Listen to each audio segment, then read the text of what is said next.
a nuestro invitado @Troed o lo que es lo mismo, Troed Sångberg.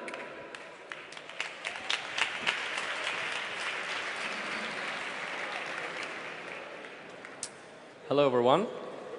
I don't speak Spanish. I did not understand that presentation of myself. I'm Troed Sångberg. I work at Sony Ericsson Research. I am a futurist. Now, when I say that I'm a futurist, people often ask me, what's a futurist? And when I want to know what the meaning of something, I usually go and I ask Google. And Google tells us that a futurist is a theologian who believes that the scripture prophecies of the apocalypse, the book of Revelation, will be fulfilled in the future. That's not me. I am a futurist of the more technological kind.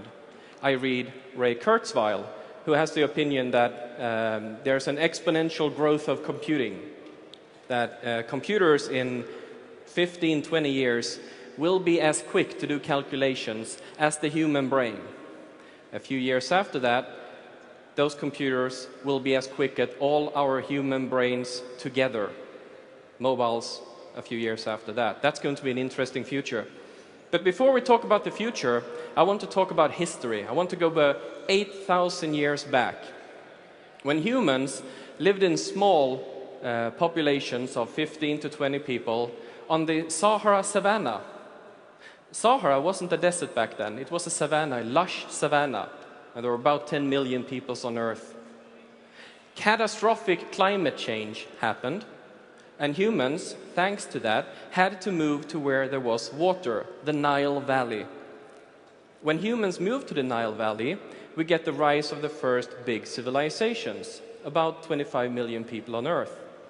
Thanks to that, humans living closer together, exchanging more ideas, talking more, we get things like the written language. Written language is an amazing invention. It allows us to store knowledge. We do not need to pass it on between persons living. We can actually go and tell them, go read the stone. This, of course, leads to the Library of Alexandria.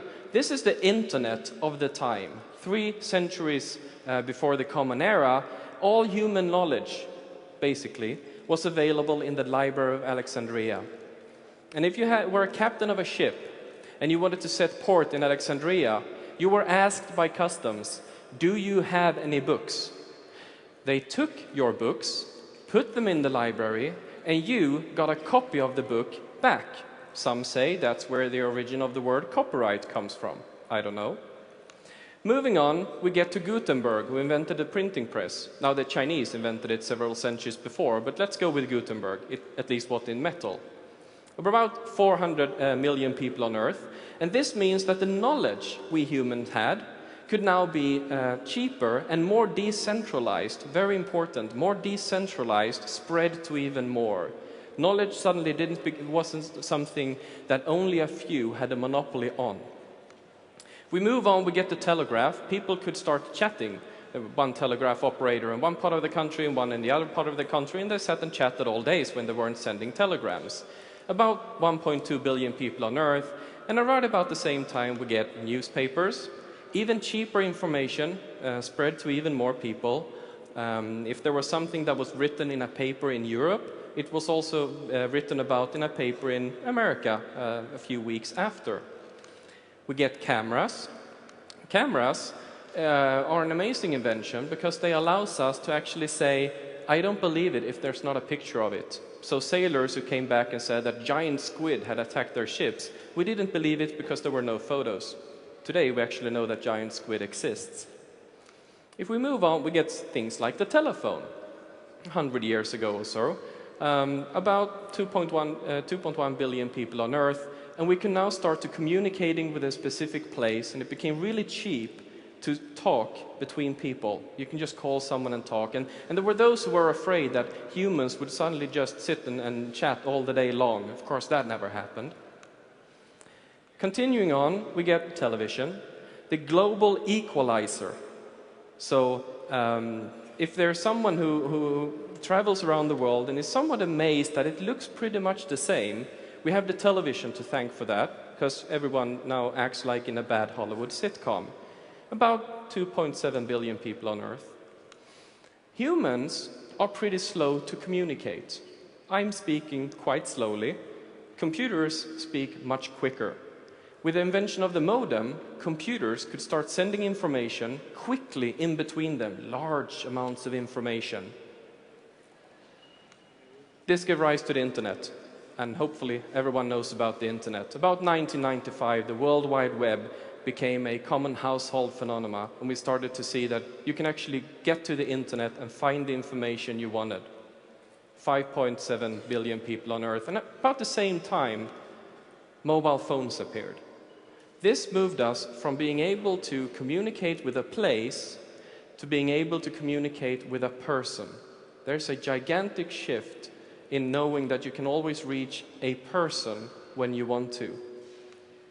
Some believe we still have mobile phones today. I don't. I call these mobile internet devices. They allow us to access global human knowledge, the Library of Alexandria, if you want, of today, through a tiny piece of electronics that you can always carry with you. That's where we are today. Now, what will happen with our communication needs? Because I just took you through 8,000 years of communication innovation. Now, no one knows that, not even a futurist, because we can't predict the future. We can only look at likely futures and do research. And there is a great video available on YouTube by Ralph Osterhout that I would want you to watch about augmented reality visors. And they could very well be the next big innovation. We would wear those and see information available about the world around us all the time. Now, you might say, that's the pinnacle of evolution. We will never do anything more than that. That's the maximum we can reach. But in 2020, it's likely we will have augmented reality lenses. These are already being researched and tested. Will be about 7.7 billion people on Earth, and this might happen in the year 2020. That is not where we will stop either. Dependent on if you feel comfortable with the vision, we're also researching brain implants to be able to send even more information ever quicker between people. That would mean that I can just think about communicating with someone, just as I can think about moving my arm. Another way of talking about this is to talk about the amount of information available for us to use. And if we take all the information available to humans at the year 1 and name that after a famous philosopher who was born then, we can call that amount of information 1J. Now, it took us 1,500 years to get to 2J's worth of information. It took another 250 to move to 4J's worth of information. Another 150 to get to 8, 50 to get to 16. And I haven't done the final version of this slide that would show you today, because it would just be one single color. We are today doubling the amount of technical information every 6 to 24 months, so about every year. And what do we do with that information? I mentioned how many humans lived on Earth during various times. If you heard about population explosion, it's not true. The growth rate, human growth rate, has been in a decline. The growth rate has been declining for 3 decades. And we'll never even reach 10 billion people. This could be worrying if we were still just talking humans to humans when it came to innovation. But innovation is simply on a different trajectory. It's exponential. We've outsourced our own cognition, our own thoughts, to devices around us. We use those devices instead of having to put everything in our brains, and thus our rate of innovation is ever increasing. Newton said, and he quoted Bernard of Chartres of the 12th century, "We are like dwarfs standing upon the shoulders of giants and so able to see more and see farther than the ancients." Information is that giant upon whom we all in here stand upon. Humans don't deal in information. We talk about it. I talk about information to you. After this talk, you'll hopefully talk about information back to me. We come up with ideas and inventions, and we do things with them. That's what humans specialize in. The rate of innovation is dependent on mind-to-mind latency and bandwidth. How quickly can we exchange ideas, and how much information can we transfer between humans? The whole of communication history that I've been through has been about lowering the latency and increasing the bandwidth. And what happens when we go to an information society, a digital society?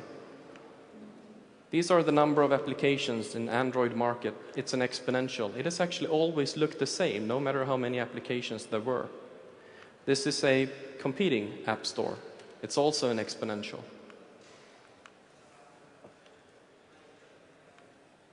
This is mobile data traffic in the Nordic countries. It's also an exponential. This is the number of photos taken using no matter the device, from the really old cameras that I showed you before up to our mobile devices. It's also an exponential. Computing power in a mobile device is growing at an exponential rate. You can already hear now those who make mobile hardware platforms talking about the graphic capabilities being better than the gaming systems that we all own and have today. It turns out our reality is an exponential. It's an exponential development over time. It goes quicker and quicker and quicker. And there's a point to all this. If you have a company, if you have a project, if you are doing something today that touches upon digital and information, and you do not think in exponential rates of development, you will be left behind, and you will notice it at the knee of the curve, when suddenly everything seems to happen too fast for you. What's even more worrying than not thinking in exponentials is that if you think, oh, the world has changed, we need to do something, the world has changed, and you change once, because you will still be left behind. It will just take a little bit more time. Anything that touches digital and information becomes an exponential, and we need to think in exponentials. One person who thought about this is this guy, and I'm quite sure you all recognize him. This might help. It's Richard M. Stallman, founder of the Free Software Foundation and the GPL open source license. He realized that when companies deliver something to us, in his example it was software, they do it in a way that satisfies as many consumers as possible, but you can never reach 100%. And so he told them, I'm fully okay with having to do some parts myself. If you just allow me, I will make the changes that I need for your product to be perfect. But he wasn't allowed to because companies didn't give him the source code. And he went out on a mission that he's still on, a great mission it is. We need to talk to persons like this. This is Tim O'Reilly, founder of the O'Reilly Publishing Company, the O'Reilly Conferences, and coiner of the term Web 2.0. O'Reilly said, I love your web service. I've put all my data into it. And I love that web service over here, and I put a lot of data into that. But now when I want to do something that includes data from both, you're not letting me. We need to have open APIs. You need to give me access. And a funny thing is, I was at Web 2.0 Summit a few weeks ago where Facebook CTO was interviewed, and one of his answers to the concept of data was, clearly, you own your own data. I think we need to remember that. We need to talk to persons like this. This is the Pirate Party movement. A lot of people think the pirates are about cheap music, I'm going to copy everything, yay. It's not. The Pirate Party movement is about the sharing generation. People who understand that if you let people join in doing something, in being creative, in sharing stuff you do so that others can build upon it, it's better for society. It's more natural for us humans. If we take all these three things together, while not related, they're in turn part of what's called the participatory culture. Now I love this because people often misunderstand the word culture. They think about looking at Rembrandt paintings in a museum. If Rembrandt had been living today, he'd be working in Sony's camera department. Because what Rembrandt wanted to do, the only thing he wanted to do, was to, as accurately as possible, create images of reality. And then he invented new materials and ways of doing that in paintings. Someone who thought about where innovation comes from was Eric von Hippel, who started writing books about innovation in big companies. Does it come from the R&D departments, or is there something else happening? And Eric, he saw that a lot of products involved the consumers, the users of the devices or the products were part of innovating.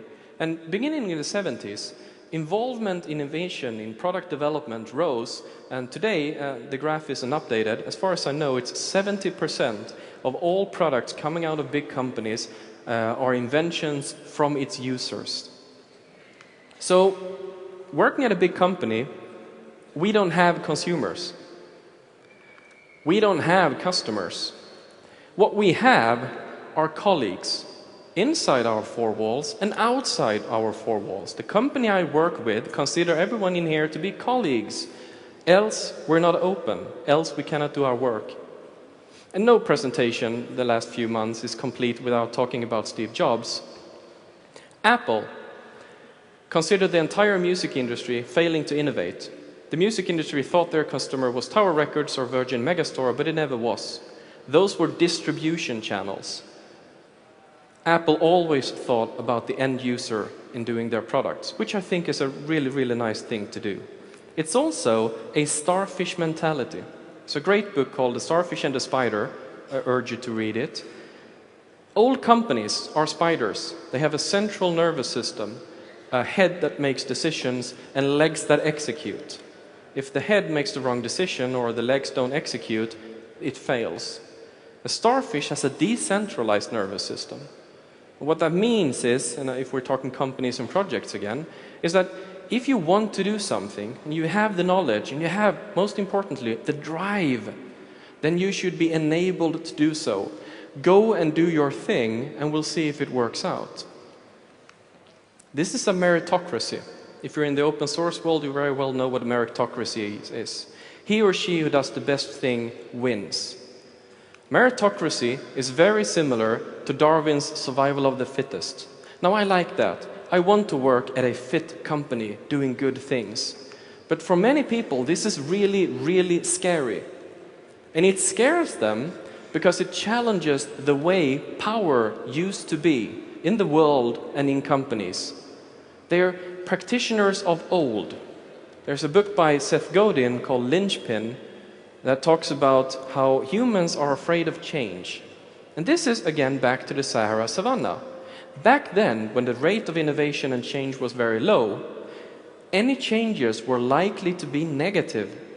So we have a part of our brain called the amygdala that reacts with fear when it comes to change. Now, we can train that, we can become open to change, and that's what we all need to do, because today the rate of change in innovation is so rapidly that saying no is the wrong answer. We don't work in factories anymore. If there is a factory, it's likely staffed by robots. And what happens when you don't work in a factory, when you can't think about factories and how you do things? Well, you get MIT OpenCourseware. They can't accept any more students, yet people want to learn things that MIT teaches. So they decided to make their courses open. And now their message gets spread out all over the world in much larger numbers. And my own favorite, Khan Academy. Khan rightfully thought that school did not work. The way we were taught just didn't work out. So he set out to try to teach others the way he wanted to be taught himself.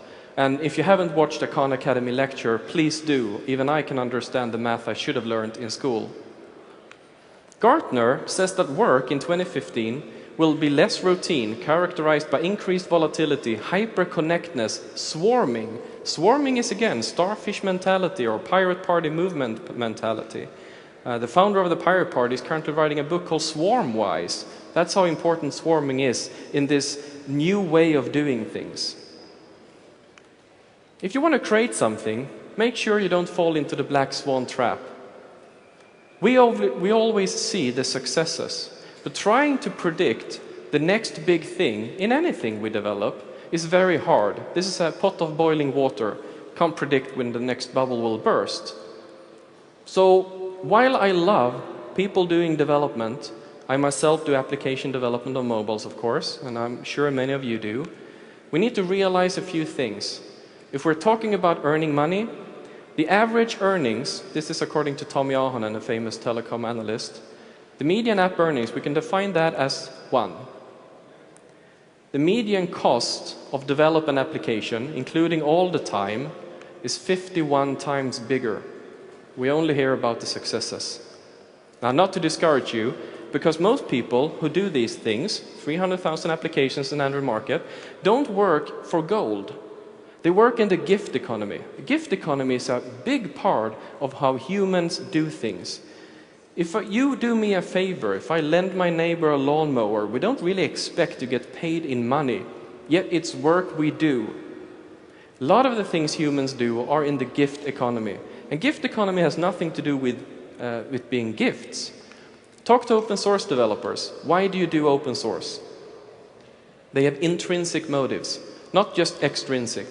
I want to make the world a better place. I want to do this because I want the functionality. Well, I did it because, hey, I had time over. Humans have various reasons for doing the things we do. And it's part of our psyche. We like to explore and achieve. We do a lot of things just because we want to feel that we are exploring and have felt that we have achieved something. That's how a game like Minecraft could sell over 4 million copies. Minecraft has no goal, but it's really good in allowing you to explore and achieve. So, free only exists if all you know is the gold economy. And the gold economy is not everything. And that is important when we look at the amount of time people will put into doing stuff. A few decades ago, humans, at least Americans, went to the moon. Our generation, using the same amount of time, same amount of work, has created Wikipedia. Now I know which one I think is the most useful. That number, for those of you who pay salaries, is 100 million human thought hours. 100 million human thought hours went into creating Wikipedia. It's nothing compared to the time the internet-connected population alone spends watching TV. And that number is 1 million human thought hours. And that time, people today are watching less and less TV. That time is now being put into social media, blogging, writing applications, creating graphics and design in the gift economy. An immense amount of work. And we'll find that in a way similar to how we've changed in finding things on the internet. In 1995, if I wanted to know something, if I wanted to reach something, I had to know the exact site to go to. Now that changed, and this is where we are today in a lot of things we do. If I want to know what restaurant to go to here in Seville, there were search engines, and there are search engines that allow me to sift through large amounts of data. But we already know what the next evolution is. It's social. So when I went out this morning and I wanted a coffee latte here in Seville, the best person to tell me where I can find a good latte is someone who is like me. It's not a general search term. It has to be filtered through social. And this is how we select applications. Half of all app installations are already done after we've listened to family and friends. Humans love to filter the world around us to others. I'm currently filtering a lot of information, telling it to you. We are like neurons in a brain, basically, creating a human collective intelligence. And thus, everything will be made social, since we are. And the device that I just talked about earlier, that might help us into becoming more social, could be augmented reality visors. However, no one wants to look like a dork. And these are actually pretty good looking if we look at augmented reality visors as they are today. But this is what technological development will help us with. Now I work in a company that is famous for its design. And if we talk to almost the only people who matter, youth between 15 to 24, how important design is when you buy a mobile, it turns out that it's the next most important thing after price, besides a few countries where it's even more important than price. That's pretty amazing. So, back to the video by Ralph Osterhout that I talked about before. These augmented reality visors, including a headset, including a projector, a visor, a camera, they'll probably look something like this. Now, this is a pair of glasses that I'm quite sure many of you already wear when it's sunny outside, like it seems to be always here in Seville compared to Sweden, where I'm from. So we're researching this at the department where I work. We look into augmented reality and how it will move from something that you can use your mobile for and just browse through its camera view to something that is up here, which is a huge change. So we're talking in W3C, setting web standards, about going beyond the keyhole. There's a video, and I'm quite sure you won't be able to get your QR coders up in time, sorry, that we've done on how the world will look like when you have a visor. What will you do with it? How will you navigate the world around you? What new ways of interacting between humans can we come up with? So I've talked a lot about innovation, I talked about consumer involvement in developing things, and I've talked about openness, the sharing generation, and there's more to it than that. You need to walk the talk as well. And hopefully, and we've been on this for a few years, we are walking the talk. Earlier this year, Sony Ericsson went out and said, while we do the best mobile software, of course, if you want to do something else with the mobile we're selling you, you're allowed to. We let you unlock the mobile and flash something else to it. We showed you how to install Linux on a mobile, and the natural development after that, and thanks to our cooperation with the Free Xperia gang, you got CyanogenMod on an Xperia, and I run CyanogenMod myself on my Xperia Ray, since I think it's a really, really cool example of open innovation and what happens when you actually share stuff. Because companies today can't be fortresses. We can't keep everything within four walls and try to be secretive and don't let people in. A modern company must be more like a sponge, porous, letting innovation and ideas flow in and out, and let innovation happen wherever it may happen. As William Gibson said, Skynet is made of us a sort of coral reef of human minds and their products. But Gibson did not say this about Skynet. He said it about Google. And what I love about Google's former CEO, Eric Schmidt, is that he, the week after, quoted this right back. That's what I wanted to talk about. Be open. That's how you get innovation at a rapid race. Thank you for listening.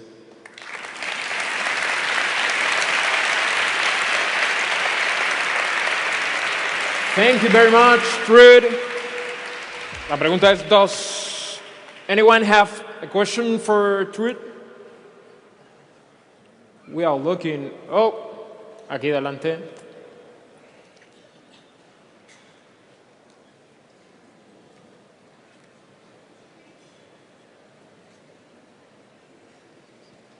Hi, thank you very much for your presentation.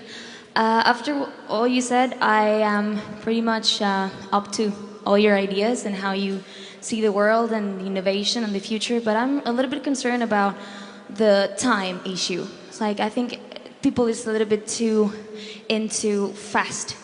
It has to be faster, it has to be now, it has to be exactly this moment with everybody. I think that that might be a little bit bad for the growth, the personal growth, mentally, philosophically. I don't know where we are going in that as a human race, you know what I mean? Because being connected is always good because we learn from each other, but if I don't spend time with myself, reading my own stuff and with my own privacy in my mind, how am I going to have anything to share with you? So shouldn't it be like a limit in all those kind of inventions? I don't know. So I fully agree with you. I study neurophysiology as a hobby and some psychology. We need time to reflect. The brain basically does most of its thinking and most of its problem solving in the background where we don't think about it actively. I think what we're seeing today, which you rightly comment about all the time, which we need to be updated faster and faster and faster. I'm on Twitter, I'm on Facebook, I'm on Google+, have I seen that, have I seen that, was it a direct message I missed? I think we need better tools. Humans seem to love exchanging ideas and information, and that's why we are doing it, else we wouldn't have invented these technologies. But I think we need better tools. And while everyone seems to think that artificial intelligence will never happen, it always happens. In the 50s, solving chess was considered to be an artificial intelligence problem. What we don't do is, as soon as we know how something is done, we don't call it artificial intelligence anymore. So I think the solution, unfortunately, or fortunately, will be very technical to that problem.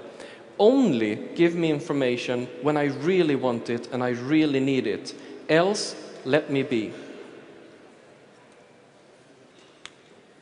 We have another question on Twitter.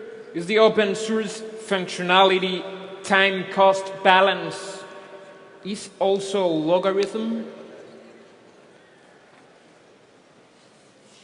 Oh wow, that was a tricky question. Thank you, whomever so sent much. that. @picucom. Thank you. Open source, this is interesting, because since open source is almost done as a common good in many examples, trying to raise the level of innovation that we can then do something on. A sort of platform for innovation. As you all know, Android is running on Linux, and then large parts of Android is open source, and then on top of that are applications that people actually pay for, that cost money. So if we were to, from when open source as a license phenomena began, I'd say yes, that the amount of open source being put into products and the return on investment, however not measured in the gold economy, is likely an exponential as well. And now I got a task to go back home and actually find the numbers and make a graph. So thanks for giving me more work. Thank you very much, Troed. Despidamos a Troed con un gran aplauso. Muchas gracias.